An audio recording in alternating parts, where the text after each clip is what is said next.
Indonesia sudah banyak masalah. Karena apa? Ya. Ada satu, ya, ada satelit, sesuatu yang canggih lah, mungkin ya, entah nanti di spam juga itu ya, perkataan itu ya. Saya katakanlah antena lah dulu ya, siapa tahu pula nanti di spam lagi ya. Akan ada seperti pemancar yang telah ditaruhkan di seluruh bumi, dan Indonesia sedang memasukinya ya, dan orang yang telah menerapkannya telah datang memasuki Indonesia ya. Jadi sebenarnya kalau kita menyimak, ini tidak perkenalan lagi, ini sudah dibuat dulu baru disampaikan. Pembodohan itu namanya, karena sudah dibuat dulu ya. Kalau saudara memahami semua ini, memahami pekerjaan mereka, rancangan-rancangan mereka itu sudah dikerjakan dulu. Ibarat dikatakan manusia AI atau manusia robot ya, akan akan mereka sudah mereka buat itu ya. Hanya sebelum sempurna, bahkan sudah selesai ya, mereka sampaikan perlahan-lahan. Ya sebenarnya sudah selesai mereka buat ya. Jahat. Dunia ini sudah jahat ya. Kemarin saya berdoa kepada Tuhan, Tuhan bagaimana ini si jaringan ini Tuhan, sementara saya masih harus melayanimu. Dan Elohim berfirman ya, sampaikanlah terus kebenaran. Dan Tuhan membukakan yang baru ini, yang sudah masuk ini ke Indonesia ya. Hati-hati, ternyata itu tidak baik. Karena itu sebuah pemancar yang bahkan bisa merusak tubuh manusia. Saya tidak tahu bagaimana caranya. Tetapi bagaimana Tuhan berfirman kepada saya ya, kalau yang dimasukkan ke dalam tubuh beberapa tahun silam, Tuhan katakan anakku itu tidak baik bagi bait suci ya. Sekarang Elohim membuka ya. Ternyata si pemancar itu, saya katakan, itu tidak baik saudara ya. Orang mengatakan 5G katanya tidak baik, ini di atasnya. Kita tidak tahu apakah ini yang dikatakan 6G atau bagaimana. Ya. Radiasinya ini ya. Dan apa tujuan itu ditaruhkan itu ya. Dan di sini di hutan ini saya katakan, waktu di tempat pertama kami telah pernah melihat itu. Kami pikir tadinya bintang berjejer ya, lurus. Dan jumlahnya banyak. Ternyata itu yang mereka buat. Makanya saya katakan ya, itu bukan perkenalan lagi, sudah mereka buat dulu, baru mereka sampaikan dulu, sampaikan lagi. Dan ternyata itu efek sangat besar ya. Makanya berdoa saudara ini, yang menerima ini berdoa, karena radiasinya ternyata merusak sel-sel manusia. Hati-hati ya. Saya tidak tahu bagaimana caranya.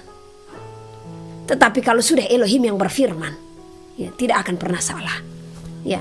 Sebagaimana Elohim berfirman akan suntikan itu dulu ya. Sekarang Tuhan pun sampaikan ya, ada rancangan jahat yang sedang mereka rancangkan dengan memasukkan itu ya. Tetapi manusia akan terikat dengan itu. Karena ya, apa-apa sekarang kan tergantung dengan sosial media.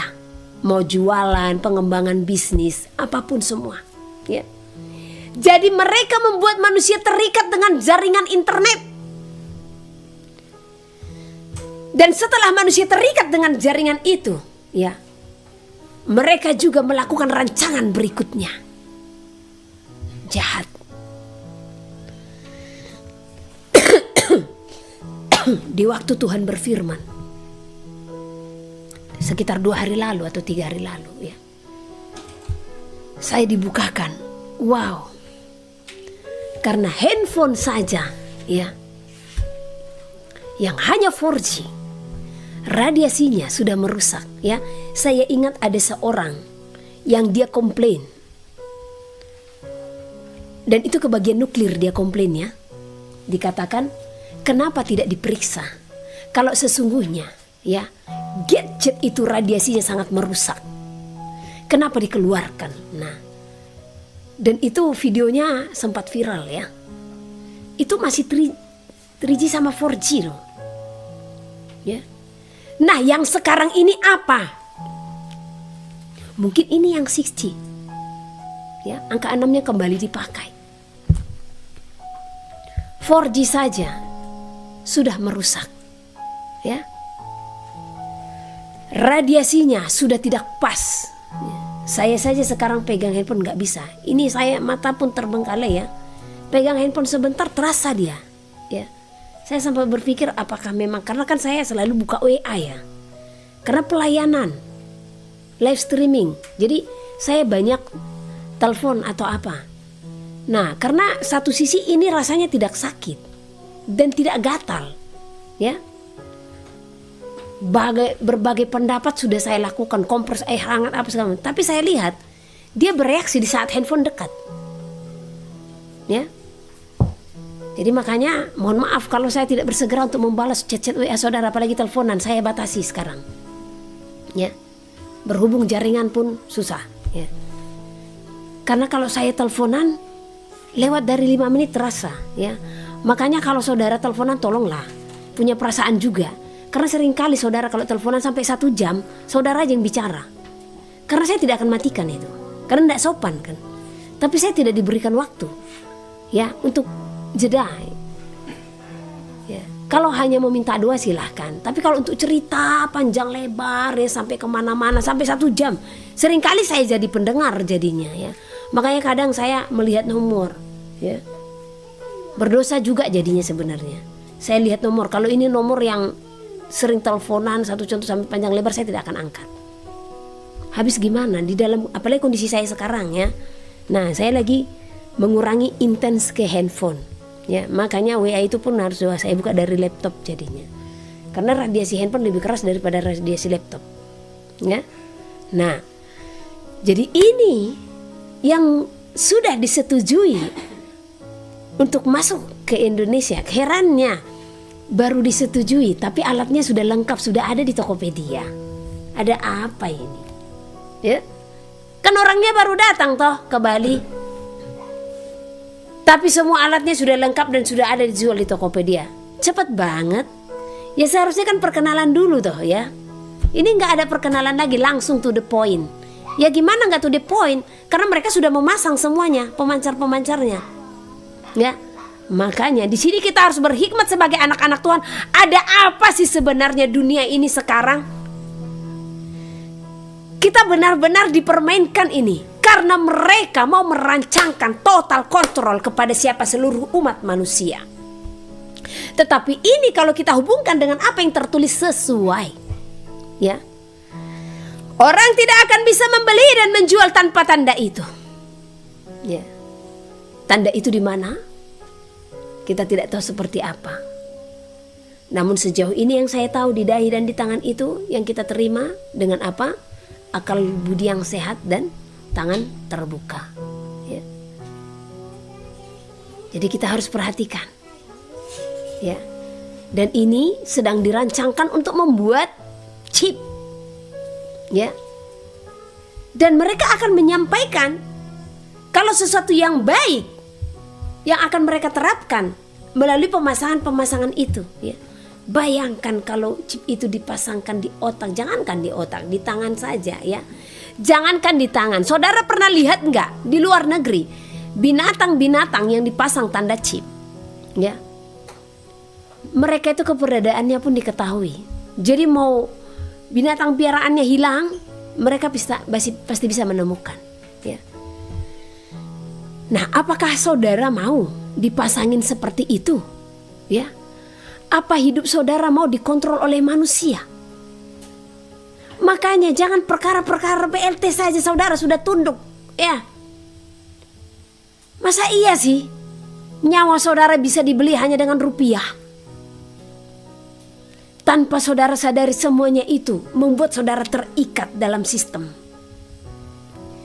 Dan sebentar lagi sistem yang mereka terapkan apa? Tidak bisa membeli dan menjual tanpa tanda itu. Dan saudara pun ada keterikatan karena sulit lepas daripada itu, ya.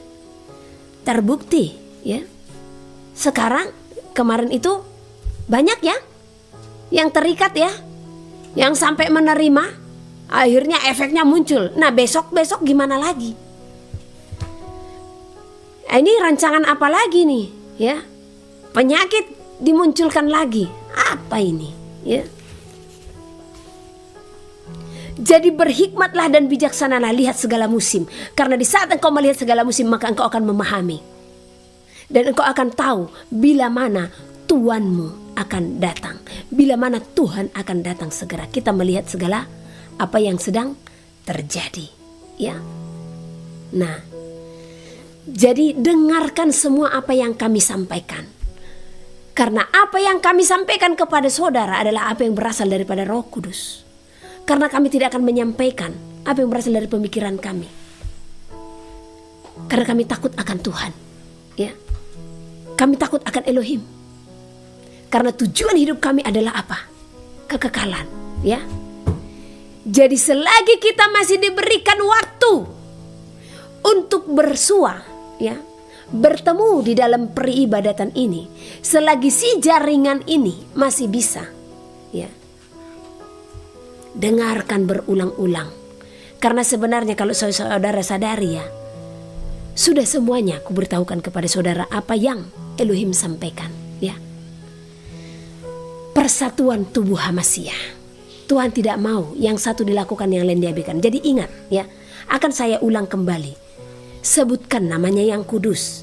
Dia adalah Yahweh sebagai yang berkuasa. Dia adalah Yahusua sebagai anak manusia. Yang kedua, ya, ingat dan kuduskanlah hari Sabat. Yang ketiga, jauhkanlah dirimu dari binatang haram. Yang keempat, ya, nyatakan panggilanmu di dalam penerimaan karunia-karunia roh yang berbeda-beda. Ya. Yang kelima, jadilah penyembah-penyembah yang menyembah Bapa di dalam roh dan kebenaran. Ini harus komplit. Ya. Ini harus komplit di dalam apa? Di dalam persekutuan kita. Kalaupun di dalam gerejamu ada yang satu dilakukan, yang lain jangan diabaikan. Kamu tetap kembali kepada firman. Karena yang 5 hal ini tertulis di dalam firman. Tetapi beberapa oknum-oknum atau denominasi gereja, ya, yang satu mereka lakukan, yang lain mereka abaikan.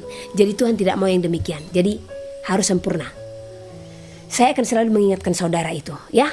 Nah, jangan langsung komplain, ya, jangan terlalu disusahkan. Kalau memang Tuhan sudah berfirman, ya sudah, ya. Nggak usah, kan di ayat ini tertulis ini, di ayat nanti saya sambung lagi, ya. Perkara binatang haramnya kan kemarin ayatnya masih tanggung toh. Saya akan lanjut lagi, ya. Nah, berhubung karena kemarin jaringan-jaringan susah, tapi itu saya akan bahas bukan pas di hari di Sabtu malam seperti ini, ya. Hah? Sekarang jaringan mantap katanya. Nah, itu akan saya bahas nanti di hari biasa, ya. Apa yang disampaikan di dalam 1 Timotius pasal ke-4, karena itu senjata juga toh, ya. Apa yang disampaikan di dalam satu apa 2 Korintus, ya, pasal yang ke-10, ya. Apa yang dimaksud dalam Roma 14, di mana lagi, ya. Apa yang dimaksud di dalam Kolose, Galatia, semua nanti akan saya bahas, ya. Karena ayat-ayat itu yang diangkat untuk menghalalkan binatang haram. Susah kali sih untuk taat saja akan binatang haram. Sehat saudara, gak usah ngambil-ngambil dalih lah, ya. Kalau memang Tuhan sudah berfirman, ya, sudah lakukan, ya. Kalau Ibu Heni yang berkhotbah ujung-ujungnya tetap ke situ, ya memang tetap ke situ, ya. Oke. Jadi kenapa saya memberitahukan semuanya itu tadi tentang si pemancar-pemancar ini, tentang rancangan-rancangan mereka. Nah, di saat ini sudah diberlakukan di dalam dunia, maka kesusahan akan terjadi. Ya. Kita akan memasuki masa kesusahan, ya.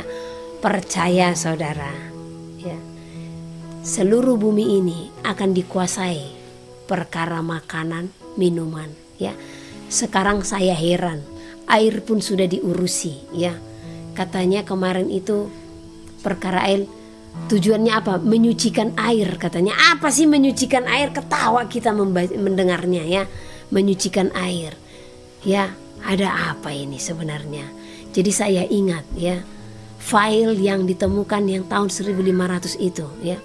Mereka merancangkan sesuatu yang jahat melalui makanan dan minuman, ya. Di kitab suci juga tertulis, ya, air akan terasa pahit sehingga yang meminumnya akan mati. Kalau hanya pahit bisa mati enggak? Tidak. Jadi kata pahit di sana itu berarti air diracuni. Jadi pahit itu berbicara racun. Bagaimana nanti cara mereka meracuni air? Makanya ini yang sebenarnya Tuhan perintahkan, hai engkau yang dari perkotaan keluar, ya. Karena otomatis mereka merancangkan kejahatan ini melalui air yang bagaimana, ya? Air yang dibeli. Percaya saudara. Makanya kalau di perkampungan masih air mengalir, air dari bawah, ya. Jadi kalau itu sudah dari depot air minum, dari pam segala macam mereka bisa kerjain, ya. Apa sih menyucikan air? Perkataannya juga menyucikan air. Kalau menyucikan hati, iya, ini menyucikan air, ya. Sesuatu yang salah ini saya katakan. Ini mereka sudah merancangkan segala yang jahat atas seluruh umat manusia, tetapi banyak umat manusia yang tidak mengetahui rancangan-rancangan ini, bahkan masih berpangku tangan, ya, masih berlomba-lomba, ya, untuk meraih kesuksesan di dalam dunia tanpa manusia sadari. Ini kita sudah di ujung tanduk, ya. Ini kita sudah berada di masa penghujung, ya. Jadi harus berhikmat, berhati-hati. Kenapa di masa susah itu dikatakan engkau yang dari Judea, ya, larilah, pergilah ke gunung-gunung, ya. Itu perintah, berarti ada janji di dalamnya. Ada janji di dalamnya. Kalau toh, ya, sama juga susahnya dengan orang yang masih tetap berada di Judea. Kenapa Tuhan perintahkan keluar dari Judea? Tuhan tahu kemampuan kita. Tuhan tahu kejahatan-kejahatan ini kelak di mana yang terlebih besar mereka rancangkan, ya. Perkotaan. Karena yang namanya di kota apa-apa dibeli. Beras pun beras apa? Beras-beras yang sudah di-pack, ya. Makanya saya tidak heran yang kena beras-beras bodong kemarin itu, yang beras palsu di mana? Di kota, di pedesaan ada enggak? Enggak. Karena di pedesaan itu mereka masih memakan besar beras hasil panen sendiri, ya. Sehingga di kota banyak kan orang-orang yang kena dengan beras palsu kemarin itu, yang diginiin bisa jadi kayak bola pingpong jadinya, ya. Nah, air minum juga saudara beli. Ini nanti mereka akan kerjakan juga. Walau dikatakan menyucikan air, nyucikan apa? Ya, penipuan namanya itu. Ya. Tetapi engkau anak-anak terang, engkau tidak akan tertipu, engkau tidak akan tertinggal. Makanya jangan bisnis-bisnis saja yang kau pikirkan di akhir zaman ini. Cukupkanlah dirimu dengan apa yang ada. Tuhan sudah perintahkan, buat persiapanmu, mempersiapkan dirimu di saat tidak bisa membeli dan menjual, ya. Persiapkan untuk kelanjutan hidupmu. Bukan kita takut, bukan kita khawatir, tapi berhikmat, ya. Kemarin ada yang nelpon sama saya, Bu, kenapa sih harus ke pedesaan gitu? Ya supaya bisa bercocok tanam, saya bilang. Ya kan, apakah nggak cukup, Bu? Kita hanya tanam. Ini baru kemarin loh teleponannya. Nah, apa nggak cukup, Bu? Ya, kita tanam-tanam di depan rumah, kita bikin pot-pot seperti itu, ya. Karena kan kalau memang itu terjadi, ya Tuhan akan menyatakan kuasanya. Saya langsung bilang, Bu, sepertinya Ibu mendengar dari satu pengajaran deh. Iya, katanya. Karena ada satu pengajaran mengatakan, ngapain kita takut? Jangan khawatir, katanya, ya. Sebab ketakutan itu tidak berasal daripada Tuhan. Ya, saya tidak menakut-nakuti saudara. Ini firman Tuhan, ya, menyampaikan kepada saudara untuk berhikmat, ya. Sama seperti orang yang kena banjir itu, ya. Dia berdoa kepada Tuhan dan dia mengharapkan Tuhan menyelamatkan dia. Tetapi berbagai cara Tuhan lakukan untuk menyelamatkan, tetap juga melalui manusia toh. Bukannya dia langsung datang turun menyelamatkan, ya. Dia mengirimkan tim SAR, ya. Dia mengirimkan balok entah apa untuk menolong dia, tetapi dia tetap menunggu Tuhan, ya. Akhirnya apa? Dia pun hanyut, ya. Di saat di penghakiman, dia menuntut Tuhan. Tuhan katakan, saya kan sudah kirimkan. Jadi sama itu dengan hari ini, ya. Tuhan sudah berfirman kepada saudara, mari keluar dari perkotaan, ya. Lakukan segala sesuatu untuk menunjang hidupmu kelak, supaya engkau tidak terlalu susah di zaman kesusahan itu, sekalipun engkau akan menghadapinya. Apa iya nanti saudara tuntut Tuhan, saya bikin polybag, saya bikin pot, kenapa engkau tidak menumbuhkannya? Padahal engkau kan berfirman, jangan takut, jangan khawatir, ya. Bodoh juga orang yang maju dalam menghadapi malapetaka, ya. Nah, makanya berhikmat dari sekarang. Jadi pesan-pesan seperti ini sebenarnya memberikan hikmat kepada saudara, supaya saudara itu peka. Karena ada satu pengajaran, ya. Satu pengajaran menyampaikan kita tidak perlu takut, kita tidak perlu khawatir. Kita akan laskar-laskar Hamasyah, katanya gitu, ya. Jadi kita harus maju dan berjuang, berperang. Aduh, gimana kalau semua mereka sudah memakai tanda bilangan, mau makan apa? Katanya tanam di polybag langsung tumbuh, baru nanti itu dicabut tumbuh lagi. Mana ada seperti itu, ya. Memang aneh-aneh sekarang hamba Tuhan. Makanya hambaku menyakiti hatiku, kata Tuhan, ya. Jadi ingat, masa kesusahan sudah di depan mata. Oke, sekarang kita dengarkan, ya. Apa yang Tuhan sampaikan menjelang masa kesusahan itu? Tuhan berfirman, sanggupkah manusia menjadi kekasihku di masa kesusahan itu? Tahu nggak artinya apa? Kekasih Tuhan itu adalah mereka yang tidak pernah khawatir akan segala hidup. Mereka yang selalu memiliki damai sejahtera, ya. Mereka yang selalu memiliki hati berpaut dan berpadanan kepada Elohim, ya.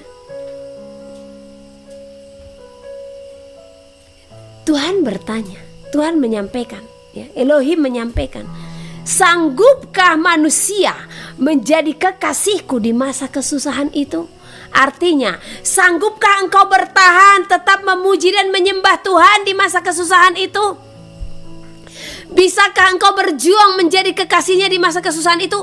Karena banyak orang saking susahnya masa itu, mereka pun tunduk kepada sistem, tunduk kepada bilangan, mereka menyerah, ya. Kemudian Tuhan katakan, bagaikan sungai yang kering, kerinduanku atasmu sampai hari ini. Bayangkan sungai yang kering. Begitu Tuhan berfirman, kerinduannya akan hati manusia di zaman ini.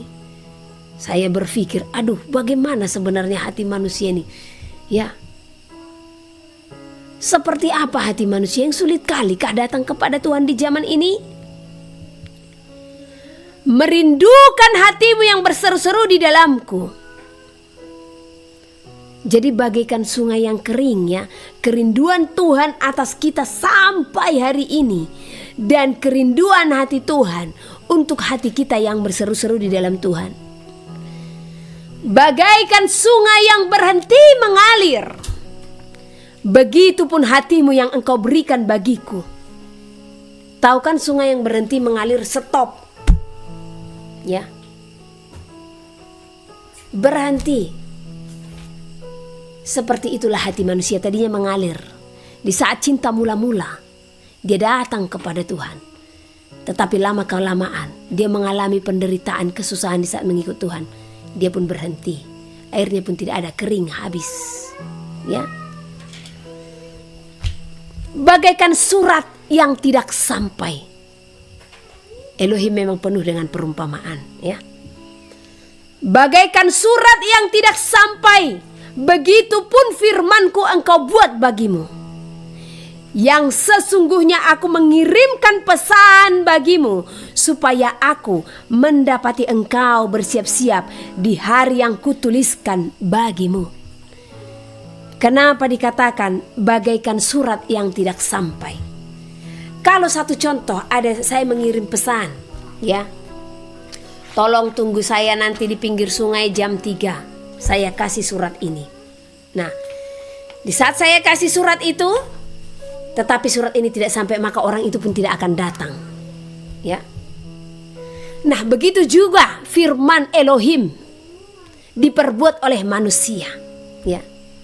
Bahkan sekalipun telah mendengarkan, mereka tidak menggenapinya. Ya. Tuhan telah berfirman, ya, aku akan datang.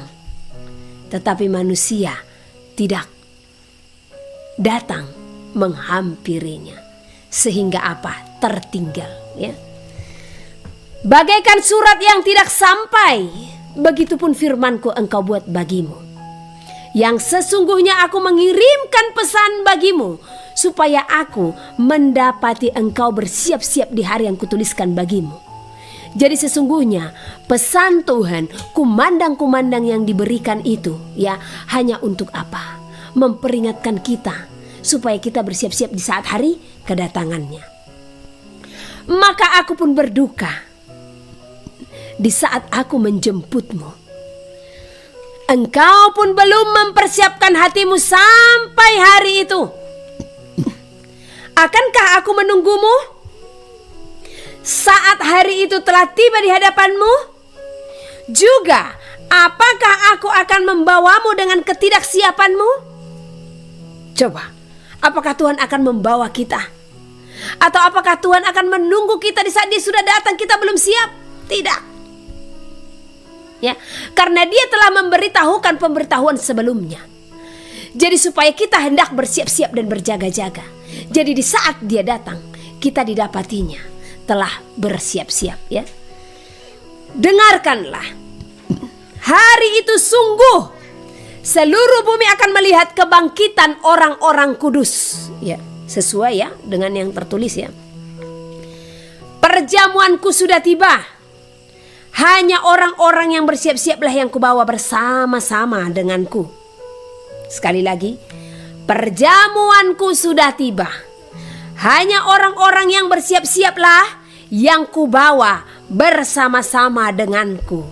Sungguh aku berfirman bagimu, juga aku memberikanmu peringatan, supaya aku mendapati engkau turut dalam hitungan orang-orang yang kudus menyongsong hari yang kuberitahukan bagimu. Juga aku melihatmu bersinar menyinari kegelapan yang memenuhi bumi. Aku juga mendapati engkau tunduk akan segala firmanku. Jadi ingat saudara terkasih, Dia hanya berdiam di dalam setiap jiwa yang tunduk akan firman-Nya. Ya, jadi persiapkan hidupmu, karena di saat Elohim datang, engkau tidak bersiap-siap, maka engkau akan ditinggalkannya. Karena Dia telah memberikan peringatan terlebih dahulu kepada kita semua. Ya, jadilah hamba yang diinginkan oleh-Nya, yang memiliki hati yang penuh sukacita, yang memiliki hati yang selalu bersiap-siap dan berjaga-jaga. Jadilah hamba yang tidak akan pernah menyakiti hatinya, ya. Seperti apa hamba yang Elohim inginkan? Mari kita buka dari 1 Petrus pasal yang pertama.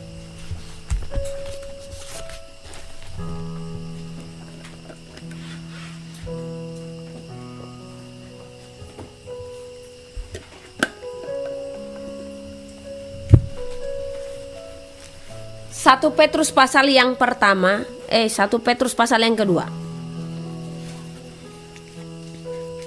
Ayat 22 sampai 25. Ya.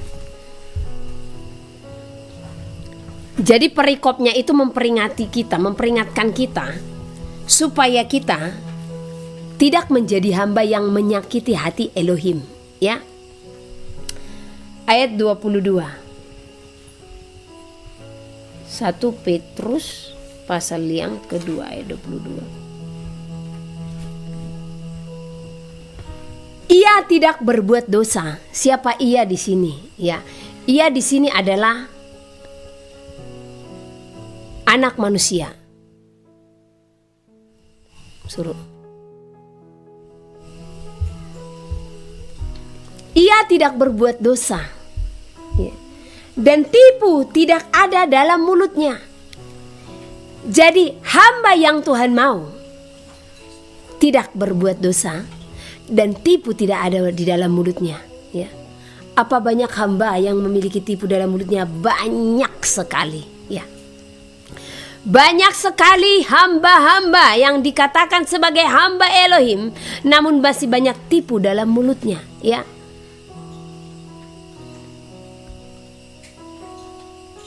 Ayat 23, seperti apa lagi yang Tuhan mau sebagai hambanya? Ketika ia dicaci maki, ia tidak membalas dengan caci maki.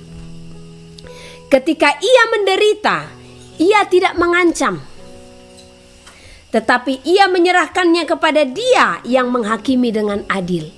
Nah, Yahusua HaMasiah, ia di sini adalah Yahusua HaMasiah, anak manusia itu.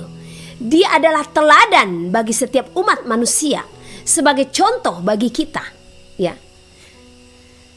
Karena dia datang ke dalam bumi, dia menyatakan diri sebagai anak manusia, ya. Dia taat akan seluruh firman Tuhan. Dia merendahkan hati, ya. Dan dia tidak berbuat dosa, tidak ada tipu dalam mulutnya. Ketika ia dicaci maki, ia tidak membalas dengan caci maki. Inilah kasih yang Tuhan ajarkan bagi kita, ya. Bahkan berdoa kepada orang yang membenci kita, berdoa kepada orang yang menganiaya kita, ya. Ingat waktu dia disalibkan, apa yang dia katakan di kayu salib, ya. Ampunilah mereka, sebab mereka tidak tahu apa yang mereka perbuat, ya. Ia tidak membalas dengan mencaci maki. Ketika ia menderita, ia tidak mengancam. Apa Tuhan tidak berkuasa? Apa dunia ini tidak bisa sekejap di dalam genggaman tangannya? Bisa. Tetapi waktu ia menderita, mulai daripada dia dibawa oleh prajurit-prajurit Roma, ya, sampai ke penyaliban, dia menderita. Tetapi apakah dia mengancam? Awas ya, aku Tuhan, nanti kalian bisa kuremukkan. Tidak, ya. Dia tidak mengancam di saat ia menderita, tetapi ia menyerahkannya kepada Dia. Apa yang diserahkan kepada Tuhan, ya. Segala penderitaannya, ya. Bahkan orang-orang menganiaya dia, ya. Elohim serahkan kepada anak manusia, serahkan kepada Elohim, ya. Tetapi ia menyerahkan kepada Dia yang menghakimi dengan adil. Ia sendiri telah memikul dosa kita di dalam tubuhnya di kayu salib, supaya kita yang telah mati terhadap dosa hidup untuk kebenaran. Oleh bilur-bilurnya kamu telah sembuh. Ini berbicara pengorbanan. Hamba yang Tuhan mau, yang Elohim mau adalah hamba yang benar-benar rela berkorban. Dia siap berkorban untuk orang-orang yang dilayani, untuk saudara-saudara yang dikasihi, ya. Coba selidiki hatimu. Apakah engkau telah memiliki hati yang rela berkorban bagi sesamamu manusia? Ada 5 pribadi. Ada 5 hal. Ya, bukan 5 pribadi, ya. Maaf. Ada 5 hal dalam pribadi Yahusua HaMasiah yang harus kita teladani, ya. Yang pertama apa? Ayo semua anak-anak, yang pertama apa? Kasih. Yang kedua? Pengampunan. Yang ketiga? Pengorbanan. Yang keempat? Taat. Yang kelima?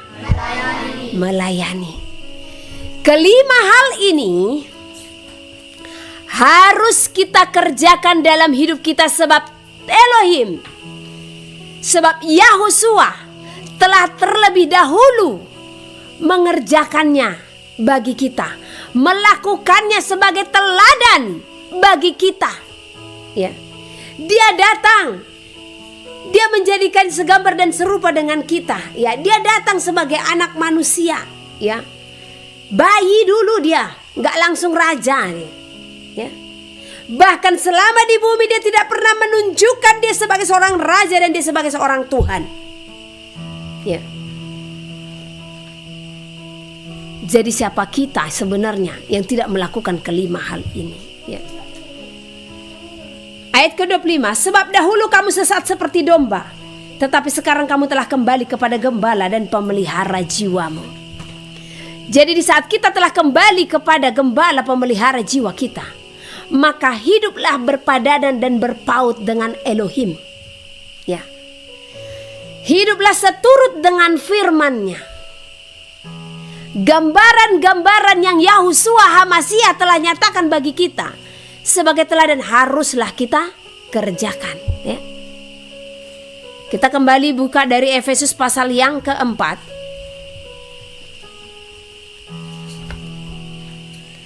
ayat yang ke-17 sampai 32, ya, agak panjang ini.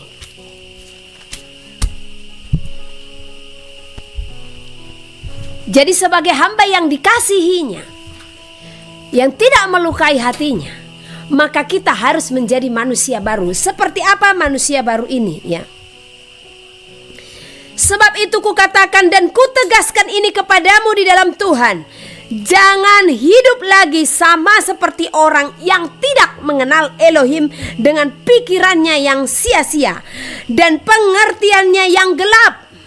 Jauh dari hidup persekutuan dengan Elohim karena kebodohan yang ada di dalam mereka, karena kedegilan hati mereka. Coba lihat dan berbicara kepada orang-orang yang jauh dari Elohim, ya. Kebanyakan mereka itu degil, bebal, keras hati, tegar tengkuk, ya.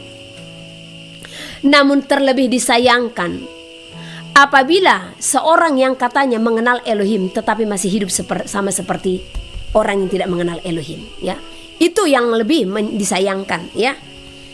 Perasaan mereka telah tumpul sehingga mereka menyerahkan diri kepada hawa nafsu dan mengerjakan dengan serakah segala macam kecemaran, ya.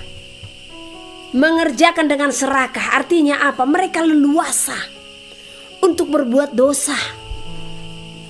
Sesuka mereka hidup, sesuka mereka untuk berbicara. Mereka tidak ada pengucapan syukur kepada Tuhan. Mereka tidak menyadari kalau hidup mereka itu oleh karena anugerah Elohim. Mereka tidak menyadari jikalau nafas kehidupan mereka itu diberikan oleh Elohim. Tapi mereka sombong, ya. Mereka berpesta pora, mabuk-mabuk, segala macam dikerjakan, ya.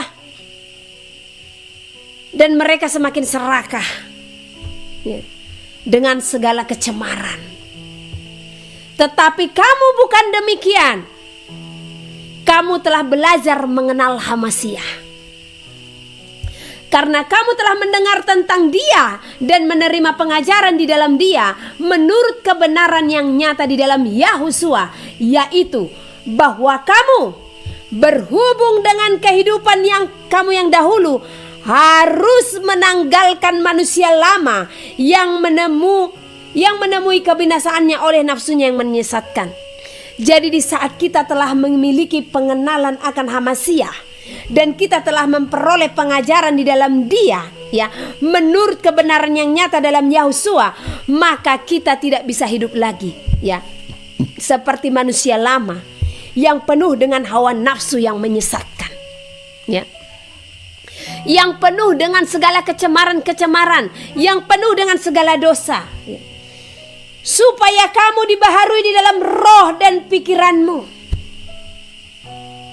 Jadi kalau sudah mendapat pengajaran akan kebenaran, jadi sudah harus dibaharui di dalam roh dan pikiran. Jadi kalau belum dibaharui di dalam roh dan pikiran, berarti belum manusia baru. Ya, belum. Hanya status kerohanian di dalam dunia aja dia manusia baru, namun di dalam Tuhan dia belum manusia baru. Ya. Jadi jangan menerima status di dalam bumi. Tetapi biarlah engkau hidup oleh penilaian Elohim. Biarlah Elohim menilai engkau. Engkau telah disucikan dari pikiran-pikiran yang bukan berasal daripada Tuhan. Engkau telah disucikan dari perbuatan-perbuatan yang tidak berasal daripada Tuhan. Ya. Janganlah engkau sama dan serupa dengan dunia ini. Itulah tandanya manusia baru. Ya. Kalau manusia marah, engkau masih marah. Manusia lamamu engkau masih marah, dan sekarang setelah dalam kebenaran engkau marah, berarti belum manusia baru namanya. Belum lepas.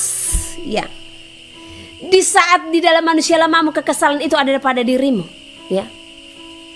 Tetapi masih ada keluar kekesalan itu dari dirimu, belum manusia baru namanya. Ya. Tadi malam waktu buka Sabat, kami benar-benar ditegur, ya. Tapi kami bersyukur. Bersyukurnya di mana? Sekiranya Tuhan peringatkan, mungkin kami tidak menyadari. Kadang dosa-dosa kecil, ya, yang kita sepelekan, yang kita abaikan, ya. Kami ditegur perkara apa coba? Kekesalan, ya. Ternyata di saat berulang-ulang kekesalan itu ada pada kita, itu tandanya belum lepas. Hitung dalam 1 bulan ada berapa kali? Jikalau itu dalam 1 bulan ada, atau jangan 1 bulan, dalam 2 bulan itu ada, 3 bulan itu ada, berarti belum pelepasan, belum manusia baru, ya. Benar-benar keras tadi malam suara Tuhan itu, ya. Melalui mulut ini dia berfirman, ya. Dikatakan beranjaklah dari tempatmu, katanya. Dari tempat apa? Bukan dari tempat kami tinggal sekarang, ya. Artinya beranjak dari segala tempat-tempat yang bukan berasal daripada Tuhan. Kekesalan. Ternyata kekesalan ini adalah salah satu pembinasa keji yang diam di bait suci. Jadi jangan berikan tempat untuk kekesalan dan kekecewaan, ya, karena orang kesal pasti kecewa, ya.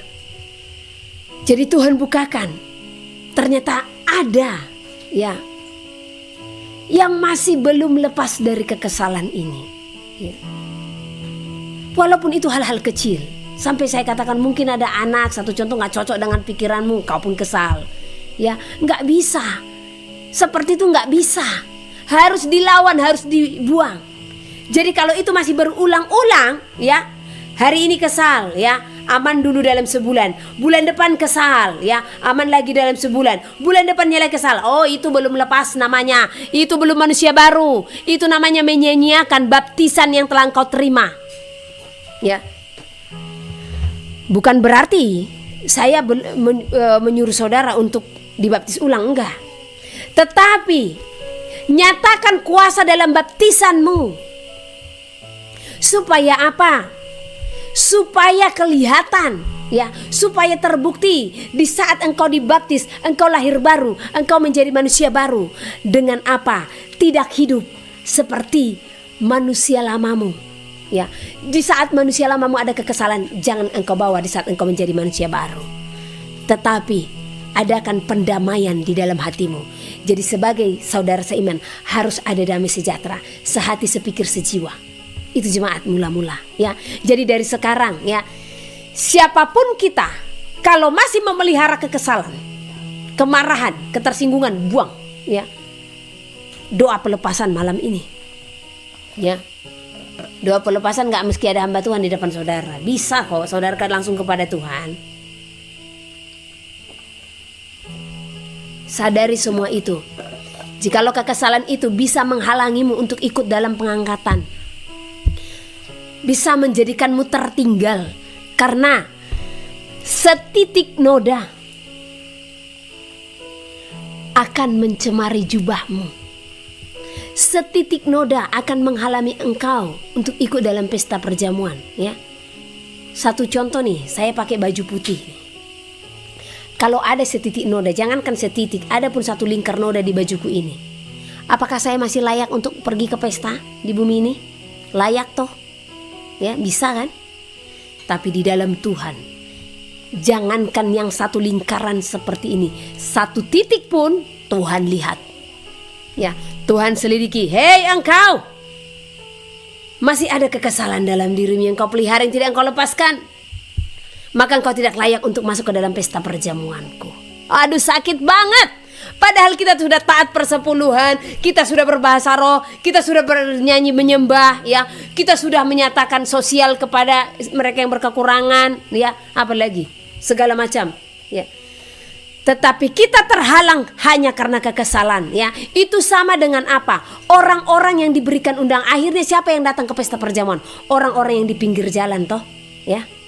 Yang diberikan undangan gak datang, sibuk, ya. Artinya siapa? Orang-orang yang telah menerima kebenaran. Banyak yang akan tertinggal karena apa? Mereka mengabaikan di saat Tuhan berfirman dia akan datang, ya. Akhirnya siapa yang ikut ke pesta perjamuan? Orang-orang yang di pinggir jalan sana, ya. Tetapi itu pun di saat ada seorang yang datang dan tidak memakai pakaian pesta, maka dia pun ditarik, ya, dilemparkan ke dalam satu tempat yang hanya kedengaran kertak gigi dan cerit tangis, ya. Jadi di sini pakaian itu berbicara apa? Karakter, ya. Kesal itu salah satu karakter yang harus dibuang. Ya, ini hal kecil karena memang banyak orang melumrahkan kekesalan, ya, tetapi di dalam Tuhan ternyata nggak bisa dilumrahkan, ya. Nah, jadi buang, ya, jangan gampang kesal, ya, siki-siki kesal ngapain sih, ya? Ada diperingatin langsung kesal, ya, jangan, ya. Tuhan tidak berkenan dengan yang seperti ini, ya. Nah, dan lagi pula kalau itu kita tidak pelihara, tenang jiwa kita, ya. Kan ketenangan jiwa ini yang kita perlukan. Di saat jiwa kita sudah tenang, roh kita pun akan beria-ria untuk memuji dan menyembah Tuhan, ya. Jadi bagi yang masih punya rasa kekesalan, jangan bangga dengan kekesalan itu. Ingat, itu adalah salah satu pembinasa keji yang berdiam di bait suci, ya, yang harus dibuang. Pembinasa keji itu apa? Sesuatu yang merongrong kita, ya. Oke, kita lanjut. Ayat berapa tadi? Sekarang kita ayat ke 25. 24. 23 lah, ya.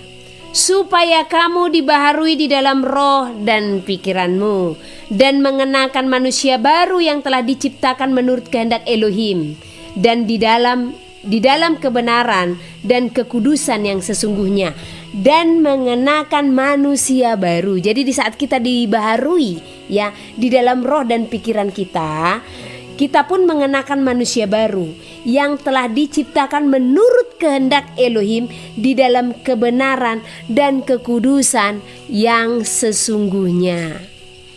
Karena itu buanglah dusta dan berkatalah benar seorang kepada yang lain, karena kita adalah sesama anggota. Jadi jangan saling mendustai, ya. Apabila kamu menjadi marah, janganlah kamu berbuat dosa. Janganlah matahari terbenam sebelum padam amarahmu. Artinya di sini, kadang situasi membuat atau memancing kita marah, tetapi jangan izinkan kemarahan itu terjadi, ya.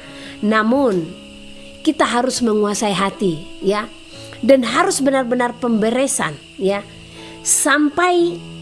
Jangan sampai matahari terbenam, ya, engkau belum beres dalam hatimu. Supaya apa? Di saat tidurmu pun, ya, engkau tidak susah, ya, jiwamu kan terkungkung menderita, ya kan? Di saat apa? Di saat amarah itu ada dalam dirimu. Nah, bagaimana jikalau malam itu roh maut menghampiri, ya? Maka sudah selesai, ya. Dan janganlah beri kesempatan kepada iblis. Nah, makanya segala sesuatu itu langsung diselesaikan supaya tidak memberikan kesempatan kepada iblis. Jadi sama seperti yang saya katakan roh maut tadi, ya. Di saat satu contoh engkau marah, ya. Nah, di saat engkau marah, selesaikan itu, ya. Jangan izinkan, ya. Beberapa hari lalu saya benar-benar hampir tercobai oleh seseorang, ya. Jadi ini pengalaman yang luar biasa, ya, karena dalam diri saya pribadi, ya, dan bahkan saya bisa mengakuinya. Paulus pun pernah mengakui apa yang ada di dalam dirinya jika memang itu benar, ya. Saya tidak tipe pemarah, ya, dan saya bukan orang yang emosional, gampang emosi gitu, ya. Tetapi saat itu saya benar-benar terpancing, ya, dengan seorang ibu yang dimana saya tidak tahu tujuannya apa. Ada kewajiban yang harus kami lakukan, ya. Dan kami berdoa kepada Tuhan di dalam ketidakmampuan kami, ya. Tuhan buka jalan, ya. Nah, di saat Tuhan buka jalan, kami membereskan semuanya, ya. Tetapi tidak selesai sampai di situ, ya. Ada sesuatu hal yang kami tidak mampu. Jadi ibu ini pun memaksa dengan perkataan apa? Sekian puluh juta Tuhan sudah tolong kalian. Masa sih segini Tuhan tidak tolong, ya? Itu perkara peralatannya yang harus kami tebus, ya. Hanya karena tidak jadi di tempat ini. Dan sebenarnya tidak jadi di tempat ini bukan karena kami, ya. Karena sesuatu hal yang Tuhan bukakan. Dan saat itu saya katakan kepada Tuhan, secara manusia Tuhan, ya, Engkau mengajarkan hamba memiliki kasih. Tetapi jikalau Engkau melihat, ya, sesuatu yang sulit dalam dirinya, yang belum dilepaskannya, maka biarlah dari mulutnya sendiri mengatakannya, ya. Dan ternyata benar, ya. Tetapi saya tidak tahu, ya. Saat itu kami punya, karena ada lahan yang sudah dibeli sama ibu ini. Jadi karena sudah tidak jadi sini, kami harus membayar lahan itu, ya. Saya sudah sampaikan kalau lahan itu akan kami bayar. Dan sebelumnya pun, ya, dia mendahulukan segala sesuatu ke tempat ini. Dan saya katakan saya akan membayar. Tetapi mohon ibu mengerti, kami hidup dengan mujizat. Jadi mohon berikan kami ruang. Di saat Tuhan memberikan berkat itu, saya akan dahulukan. Saya akan dahulukan itu, ya. Dan saat itu diiyakan, namun dikasih batas waktu. Tapi di saat dikasih batas waktu, saya hanya perkencang untuk berdoa. Dan Tuhan pun bukakan, ya. Tetapi tidak selesai sampai di situ. Tetapi apa yang saya lihat, ya, belas kasih ada pada diri, belas kasih yang dari hatiku ada. Karena saya melihat dia dipenuhi dengan emosi yang sangat tinggi, ya. Nah, jadi mulai kelihatan apa yang Tuhan bongkar tentang beliau. Dan pada akhirnya, ya, saya hampir terpancing dengan perkataan-perkataannya segala macam, ya. Waduh, di saat saya hampir terpancing, ini masih terpancing loh, ya. Jadi hati-hati dengan saudara yang sudah terpancing, ya. Di saat saya hampir terpancing, ya, sedikit geram, ya. Kok ibu ini tega banget, ya. Saya seperti kejam banget ibu ini, ya. Apalagi di saat dia katakan, ya, itu seperti mencobai Tuhan loh tanpa dia sadari, ya. Tuhan kan sudah tolong sejauh ini, masa Tuhan tidak tolong segini lagi, katanya gitu, ya. Sementara kami sudah berdoa, apakah yang itu akan kami bayar? Tidak, ya. Nah, jadi saya lari, ya. Saya ambil tempat, saya berdoa. Karena saya rasakan di saat saya hampir terpancing untuk emosi, roh Tuhan itu undur, ya. Jadi bagi orang yang gampang kesal dan pemarah, jangan sok-sok katakan Tuhan berfirman bagimu. Karena Tuhan tidak berkenan, ya. Dan Tuhan tidak akan berfirman kepada orang-orang yang memiliki karakter pemarah, ya.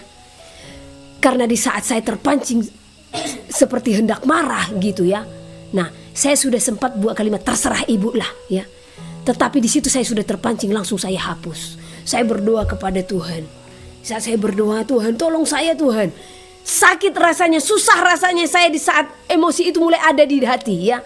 Dan itu saya alami setelah saya hidup dalam Tuhan. Baru kali ini saya alami yang membuat hal seperti itu. Yang biasanya saya paling menangis bersedih, tetapi ini saya seperti terpancing untuk geram, ya, dengan perlakuannya. Karena saya lihat kok gak ada peri kemanusiaannya. Saya lihat dia orang yang kuat di dalam firman katanya. Tetapi apa, ya, ada rasa dendam sepertinya masih tersisa dalam hatinya, ya. Nah, akhirnya saat saya berdoa, Tuhan tolong saya, Tuhan tolong saya Tuhan, ya. Saya tidak mau ini terjadi. Saya tidak mau rohmu undur daripadaku. Itulah impartasi roh, ya.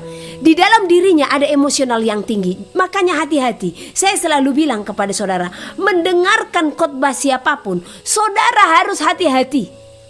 Saudara harus minta penudungan. Karena kita tidak kenal siapa pengkhotbah itu, kita tidak tahu bagaimana karakternya. Karena saya bukakan saja kepada saudara, nanti akhir khotbah saya akan bukakan ya, bagaimana Tuhan memperlihatkan saya orang-orang yang terkenal sebagai hamba Tuhan besar, tapi Tuhan perlihatkan kepada saya di dalam mimpi mereka ketarik oleh malaikat dan mereka dicampakkan ke dalam api neraka. Karena apa? Ya, banyak hal yang mereka sembunyikan sehingga manusia hanya melihat bagaimana mereka hebatnya, fasihnya mereka dalam berkhotbah, berkata-kata, meneguhkan orang ya. Tetapi ingatlah, minta penudungan, karena saudara tidak tahu siapa mereka, bagaimana karakter mereka ya. Karena di saat karakter mereka tidak benar ya, saudara pun terlena, bisa ada impartasi roh. Seperti itulah kemarin di saat saya chattingan ya, ada impartasi emosi itu tadi ya. Tetapi pada akhirnya saya bilang sama Tuhan, Tuhan, sekalipun dia tidak suka dan dia emosi dengan kami, dia geram dengan kami Tuhan, namun jangan biarkan itu diam dalam kami. Dalam nama Yehoshua, saya tolak roh kegeraman, saya tolak roh kemarahan ya. Nah, karena saya sudah rasakan saat itu, di saat rasa emosi itu mulai ada ya, langsung roh Tuhan itu undur dari saya tidak mau. Itu kesusahan besar dalam hidup saya tidak mau ya. Dan saat itu Tuhan pun merangkul saya tiba-tiba ya. Akhirnya saya hanya kirim SMS, Bu, semua sudah kami lakukan, inilah yang mampu kami lakukan karena hutang kami sudah lunas. Jadi ini yang terakhir ini tidak termasuk hutang ya. Ini hanya peralatan yang tadinya sempat dia beli dan memang kami sama-sama membeli ya, yang dia minta saya untuk membayarnya ya, yang luar biasanya sampai segala sesuatunya lah ya. Nah, jadi saya bisa mengampuninya, saya bisa melepaskan pengampunan. Bahkan sekarang entah kenapa di hati ini saya sangat kasihan dengan dia. Saya sangat kasihan. Saya bilang sama Tuhan, Tuhan tolong buang Tuhan kekesalan hatinya. Ya, itu berawal dari kesal loh. Ya, ujung-ujungnya apa sampai segitunya. Ya, berawal dari kesal. Ya, saya bilang sama Tuhan, beberapa hari saya berdoa, Tuhan buang kekesalan hatinya Tuhan. Berikan damai sejahtera dalam hidupnya. Jangan sampai iblis bekerja dalam dirinya ya. Nah, jadi berusaha dan berjuang untuk melawan semua emosi, kemarahan, kekesalan ya. Jangan terlalu gampang mengucapkan kata-kata dari mulut ini ya. Nah, jika engkau diberikan peringatan ya, terlebih pesan Tuhan, terima saja, senyum saja, apapun itu ya. Jangan terlebih dahulu ucapkan perkataan kesal ya. Oke, kita lanjut. Nanti ingatkan saudara saya bagaimana hamba-hamba Tuhan tadi yang dilempar ke api neraka. Bisa saya lupa soalnya, karena saya harus menyiapkan ini. Ayat 26 sudah ya. Ayat 28, orang yang mencuri, janganlah ia mencuri lagi, tetapi baiklah ia bekerja keras dan melakukan pekerjaan yang baik dengan tangannya sendiri, supaya ia dapat membagikan sesuatu kepada orang yang berkekurangan. Luar biasa ya. Di sini saja diperintahkan untuk bekerja supaya bisa membagikan kepada orang yang berkekurangan. Sudahkah engkau memiliki hati ya? Sudahkah engkau memiliki hati untuk menolong sesamamu ya? Di sini harus kita pahami. Sudahkah engkau memiliki hati kepada orang yang berkekurangan? Sudahkah engkau memiliki hati melihat fakir miskin dan janda-janda miskin? Atau engkau memalingkan wajahmu? Ya. Kita lanjut. Janganlah ada perkataan kotor keluar dari mulutmu, tetapi pakailah perkataan yang baik untuk membangun, di mana perlu, supaya mereka yang mendengarnya beroleh kasih karunia. Ya. Jadi hendaklah perkataan-perkataan yang keluar dari mulut kita itu adalah perkataan-perkataan yang membangun, ya. Supaya orang yang mendengarnya beroleh kasih karunia.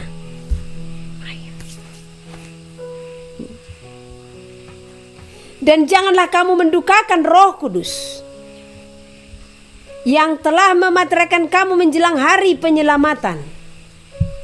Segala kepahitan, kegeraman, kemarahan, pertikaian, dan fitnah hendaklah dibuang dari antara kamu. Demikian pula segala kejahatan.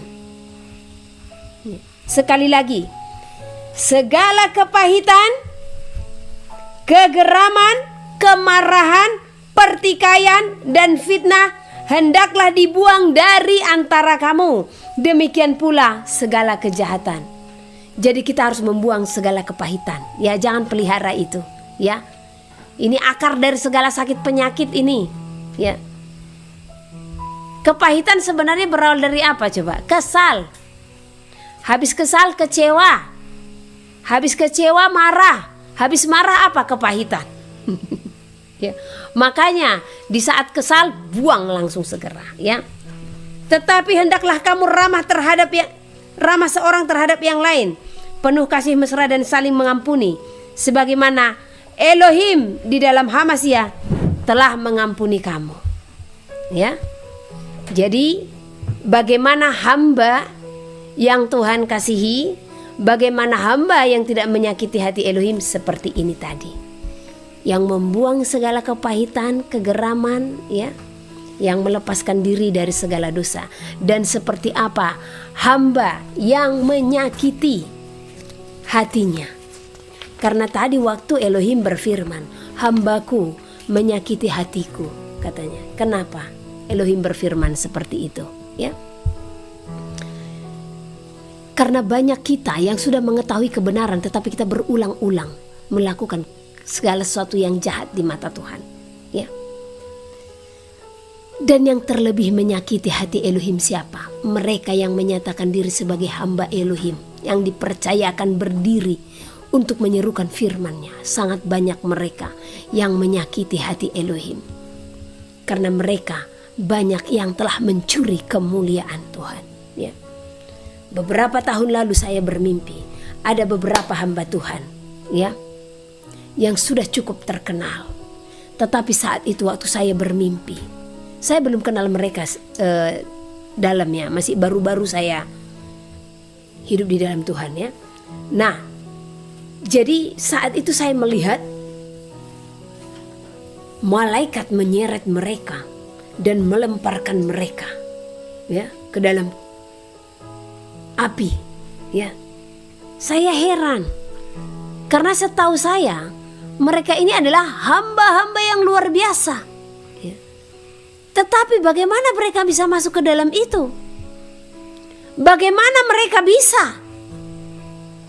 Sementara kebenaran yang mereka beritakan, ya, pertobatan yang mereka sampaikan, mereka buka KKR di mana-mana. Tetapi kenapa Tuhan memperlihatkan saya hal seperti ini, ya? Akhirnya Elohim bukakan bagaimana mereka hidup, bagaimana bahkan mereka menipu diri mereka sendiri, bagaimana mereka menjadikan diri mereka seperti agen sorga yang menyampaikan kepada jemaat untuk masuk ke dalam kerajaan sorga, tetapi mereka sendiri tanpa mereka sadari mereka tertinggal, ya. Dan seiring berjalannya waktu, Tuhan membukakan kepada saya tentang mereka bahkan secara pribadi. Bahkan saya dipertemukan dengan orang-orang yang dekat dengan mereka, ya. Bahkan menyingkapkan hal-hal yang kita tidak ketahui, ya. Itu juga cara Tuhan loh, ya. Jadi itu bukan menggosip namanya. Sehingga di dalam hati ini miris, ya. Coba lihat, bandingkan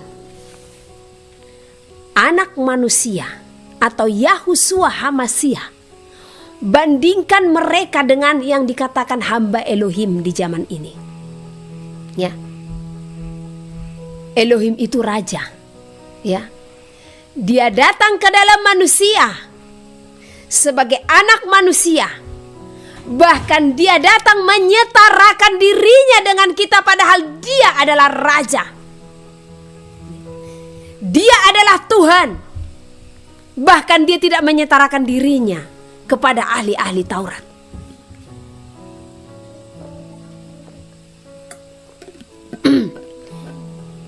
Dia tidak menyetarakan dirinya dengan raja-raja di bumi, padahal dia raja-raja di atas segala raja. Namun dia datang sebagai apa? Tukang kayu. Ya. Bahkan sampai dia disalibkan, dia tetap sederhana. Bukan dia tidak memiliki kesempatan, bukan dia tidak bisa untuk menjadi kaya. Ya. Apalagi di zaman itu ya, benar-benar dia dielu-elukan. Namun bagaimana sikap yang Tuhan ambil, bahkan sampai selesainya dia dari bumi, tetap sederhana. Tapi coba kita lihat yang katanya hamba-hamba Tuhan di zaman ini. Ya, mereka jauh melebihi anak manusia. Ya, bahkan yang ada mereka menyetarakan dirinya dengan orang-orang kaya di bumi. Ya, mereka tidak bisa menyetarakan diri mereka dengan jemaat-jemaat yang hidupnya sederhana. Ya, mereka masih bisa memiliki kendaraan yang mewah sementara jemaatnya masih banyak yang berkesusahan. Mereka masih bisa memakai jam mahal, tas mahal, sepatu mahal, bahkan ikat pinggang pun mahal, ya. Sementara jemaatnya makan pun masih ada yang tidak bisa makan. Bagaimana Elohim tidak murka dengan yang seperti ini, sementara Elohim, ya, dia tetap di dalam kesetaraannya sebagai anak manusia, tukang kayu loh.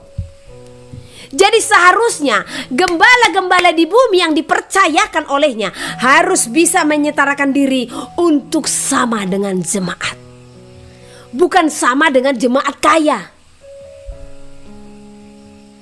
Coba saudara perhatikan, ya, kepada siapa mereka condong? Apakah kepada jemaat kecil atau kepada jemaat yang besar? Mereka akan condong bahkan dengan kehidupan mereka yang mewah. Ada enggak mereka hamba-hamba yang katanya besar ini mau tinggal di dalam penginapan yang hitungannya 100 ribu, 50 ribu, ya, 75 ribu kan sekarang ada. Ya. Sekiranya jemaatnya tidak mampu, dia diundang. Mau enggak dia tidur di dalam gubuk bambu? Mau tidak?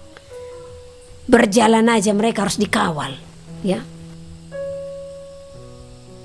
Lihat Yahusua, dia tetap di dalam kesederhanaan, ya. Apakah dia menyendengkan diri dengan pemungut-pemungut cukai, ya? Apakah dia menyendengkan dirinya dengan panglima-panglima atau prajurit-prajurit atau apa segala macam? Dengan kaisar-kaisar? Tidak. Kepada siapa dia datang? Kepada orang-orang kecil. Tetapi hamba-hamba Tuhan di zaman ini, kepada siapa mereka datang? Hanya berkhotbah saja kepada orang-orang, kepada semua orang. Tetapi mendekatkan diri kepada siapa? Jemaat yang miskin sakit. Ini banyak sering saya dengar, ya. Kalau jemaatnya yang miskin sakit, siapa yang akan datang menjenguknya? Pasti pelayan-pelayan. Bertobat hai para gembala-gembala di bumi, ya. Bagaimana Elohim tidak geram dengan engkau dengan segala perbuatanmu, ya. Alasan sibuklah segala macam, ya. Sementara kalau jemaat yang memberikan persepuluhan sampai puluhan juta, ratusan juta, bahkan ya, diundang ke rumahnya, Pak tolong doakan saya, oh segera kakinya melangkah. Ya, sementara jemaatnya tadi yang di gelandangan-gelandangan seperti itu, ya, di saat mereka sakit, di saat mereka tidak memiliki apa-apa, punya hati enggak? Ya, yang ada di zaman Covid bagi sembako, ya, viralkan, ya, foto sana foto sini, ya, buat inilah kegiatan sosial yang kami lakukan, bla bla bla bla bla bla. Ya. Sementara yang diberikan itu dari mana? Dari kantong gembala enggak? Tetap jemaat yang janji iman, kita akan memberikan bantuan kepada saudara-saudara kita yang berkekurangan, ya. Tipu daya semua ini, ya. Maka kita yang memiliki, ya, semua, ya. Apalagi jemaat-jemaatnya orang-orang kaya, ya seberapa itu? Ya, 1 juta saja satu orang sudah terkumpul berapa, ya? Selesai. Ya beras 1 kilo cuma 18.000 doang. Ya, dibagikannya paling 5 kilo udah hebat itu. Ya, 10 kilo sudah hebat. Ya. 100 orang pun yang dikasih, 200 orang nggak seberapa lah itu. Ya. Ini bisa tinggal di dalam perumahan yang paling mewah. Memiliki kendaraan yang sangat mewah. Memiliki style yang sangat mewah. Apa Tuhan berkenan dengan yang seperti ini? Ya.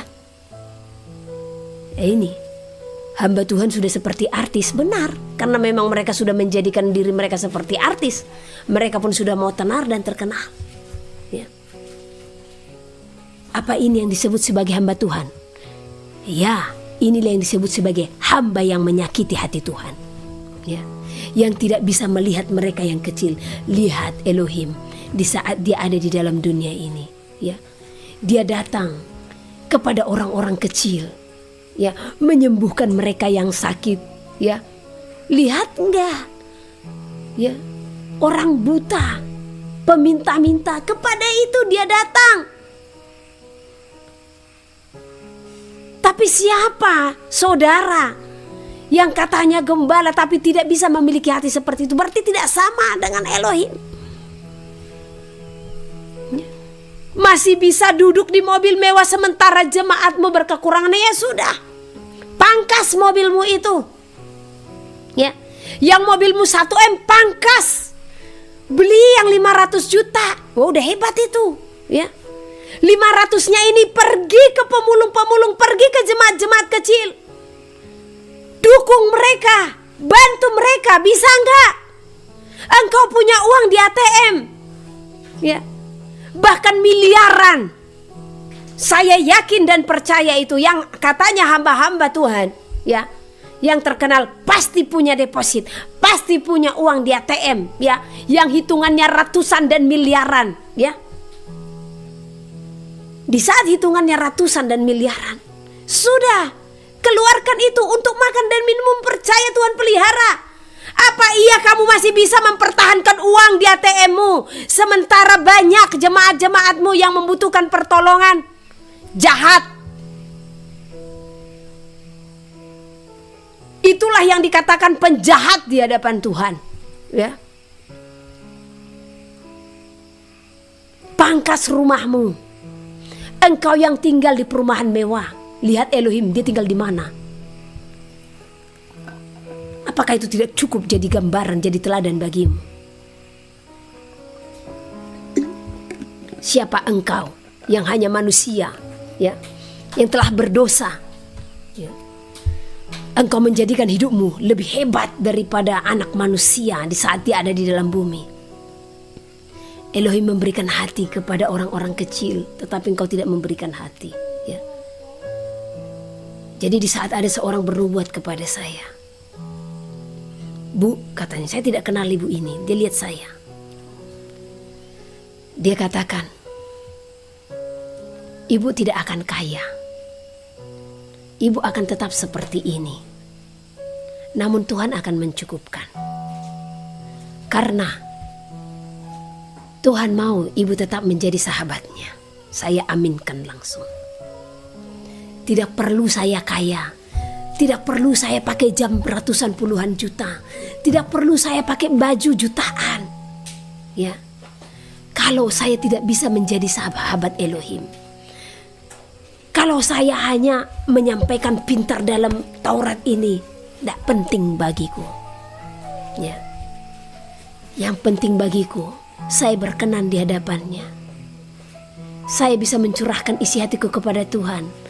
Dan Tuhan pun menyatakan isi hatinya kepadaku, itu yang kuperlukan. Amsal pasal 29. Siapa bersih tegang leher, walaupun telah mendapat teguran, akan sekonyong-konyong diremukkan tanpa dapat dipulihkan lagi. Jika orang benar bertambah, bersukacitalah rakyat.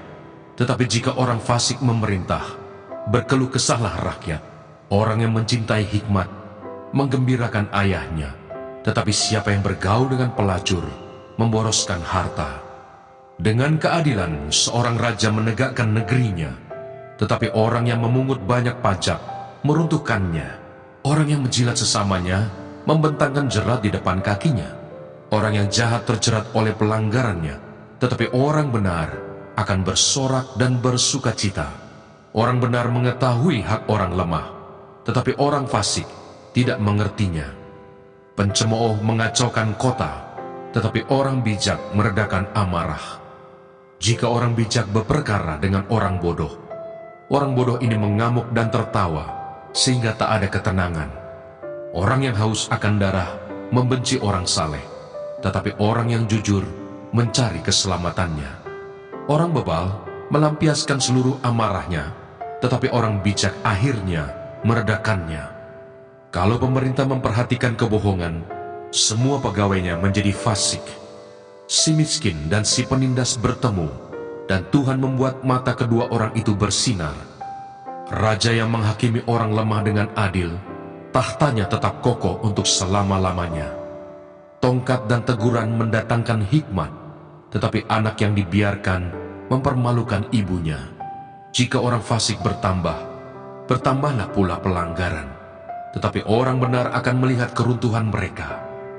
Didiklah anakmu, maka ia akan memberikan ketentraman kepadamu dan mendatangkan sukacita kepadamu. Bila tidak ada wahyu, menjadi liarlah rakyat. Berbagailah orang yang berpegang pada hukum. Dengan kata-kata saja seorang hamba tidak dapat diajari, sebab walaupun ia mengerti, namun ia tidak mengindahkannya. Kau lihat orang yang cepat dengan kata-katanya. Harapan lebih banyak bagi orang bebal daripada bagi orang itu. Siapa memanjakan hambanya sejak muda, akhirnya menjadikan dia keras kepala.